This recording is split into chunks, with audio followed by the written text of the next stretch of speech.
Hey everybody, I'm Rob with Anderson Barbecue Supply, and today we're going to be cooking up a Wagyu flat iron steak. This steak is coming from Feller's Ranch, which is in southern Minnesota. If you're an online viewer and not in our state, you can actually go to fellersranch.com and order directly from them. Or if you're local in the Twin Cities area, stop into Anderson Barbecue Supply in Vadnais Heights and you can pick up this flat iron steak. It is a very tender cut of beef from the steak, and of course we got Wagyu going on today. So I've been letting this one sit out for a little bit, coming up to temp, but you can see it there. It's got some great marbling in it. Obviously it's not very thick, but that's gonna have a quick cook time, just like a steak. And this flat iron steaks come from the chuck portion of the beef.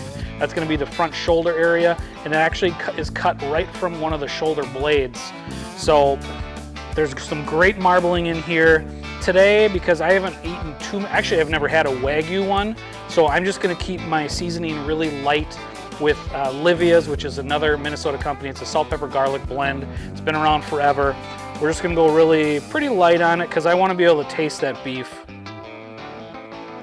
There's a nice light coat there, and because I'm running out of time here in the day, we're just gonna flip that, season that side. I already have my Primo XL going outside. Now you could cook this in a pellet grill if you wanted to. I'm cooking it on our Primo over Rockwood charcoal, so I'm really gonna get that great flavor. One of the things you also could do, especially if you're cooking Wagyu, is use a set of grill grates to prevent flare-ups, but I'm gonna be standing there the whole time. We're gonna keep flipping this one a few times till we get to that perfect medium rare. I have heard that the flat iron steaks is actually one of the steaks that you really can't overcook. You could go to well done with one of these and it's still gonna be nice and tender on the inside. I'm not gonna test that theory today because I like my medium rare 135-ish, 140-ish, but that's what we're gonna do today. Up front here in the, on my tabletop, I do have a couple other seasonings that I like to season some steaks with. It would include a flat iron, not just Wagyu, but anything across the board. Top Gun Rub from Code 3 Spices out of Collinsville, Illinois. They have a great garlic blend that goes really good on steaks. Up next we have, I think, Boar's Night Out. Yeah, double garlic butter white lightning.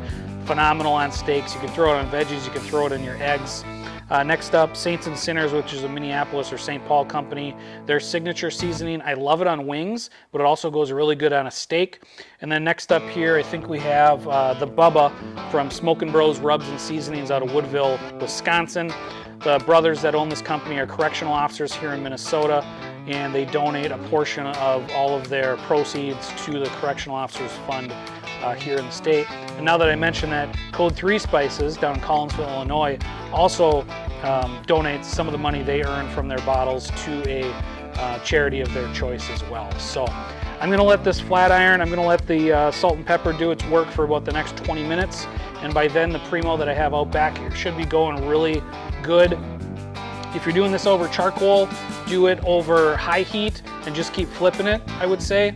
You don't want to burn it, but you do want to get a little bit of char on there and then hit that correct doneness. If you're doing this in a pellet grill, do the same thing. I would use some type of a cast iron pan or a griddle to get a good sear on both sides, but crank that grill up to probably 450, as hot as it'll go, and this should cook really well for you. So a couple more minutes, I'll meet you outside and we'll get this cooked up. All right, so we had a little bit of problem with the audio here, but always remember, be careful when you're opening up a ceramic grill because you can get that fire back if you're putting too much oxygen in it at the time. But the grill was moving along good, probably about 400 degrees. I again forgot to spray my grates with olive oil or duck fat spray, so I might get a little sticking here. But a nice good sear, and now I got some of that audio back. You can hear that good crackling, searing noise. And we're just gonna let this sit for about 2 to 3 minutes on both sides, and then we'll let it come up to temp. So here I was going to try to flip it, but you can see that the meat is still sticking to the grates. That means that it's not ready to flip yet. So just give it another minute or so, which is what I did. I cut the video here, and then it releases nice and easy. Flip it over on its backside, same thing, 2 to 3 minutes until you're getting a good sear, and then we'll let it come up to temp. So I probed it in a couple different spots, and I was reading about between 118 and 125, which is getting really close to that final doneness that I want to pull it off at. So we're just going to work on getting a little bit better of a sear on it, and once we get to about 130 degrees is probably where I'm going to want to pull it off at.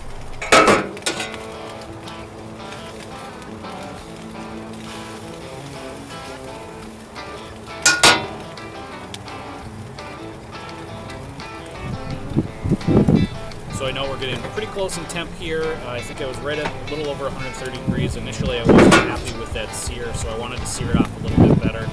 And that's up to you for how long you want to cook something. You can see the sear on the steak here. You can see all that bubbling. It means you're getting a really good sear.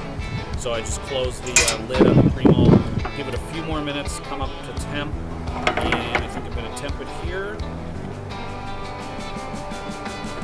And I believe it was temping right at about 130 degrees, which is where I want to pull it off, so that after we have a rest period, it's probably going to be up towards 138, 140, which would be a medium, depending on where.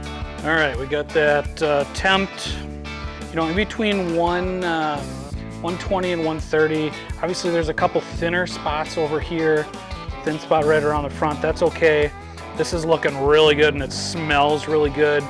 You can see this backside we got cut up a little bit more, but the most important part here, I don't want to cut right into this. All that juice will just leave this flat iron steak, so we're going to let it sit here for about 10 minutes, and I'm going to come back to it and try it out and see what we get. All right, guys, so we've let this rest about 10 minutes, and to recap, we have a Wagyu flat iron steak from Feller's Ranch here in Minnesota. And we got our Primo ceramic grill cranking. Had a 2-zone cook going on there, and it was about 5:25, I think. By the time I got out there, I got busy with a customer, but that's okay. We seared it off for a couple minutes on each side, and then to finish the cook, I moved it to my non-hot side, my non-searing side in the Primo. That's one of the reasons I love a Primo ceramic XL. Even the large, you can do that too, because you have those 2 zones. If something's getting too hot over here, you move it over here, let it come up to temp. Tempt it between 120, 125-ish, and it's probably going to be a little on the rare side, but that's okay with me. And we're going to cut into this and see what we get. So let's see. Oh yeah, that is almost perfect. Let's see if we can get it here on camera. That is a perfect medium rare in my opinion.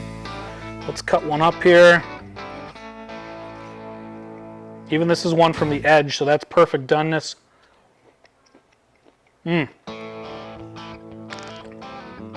That is awesome.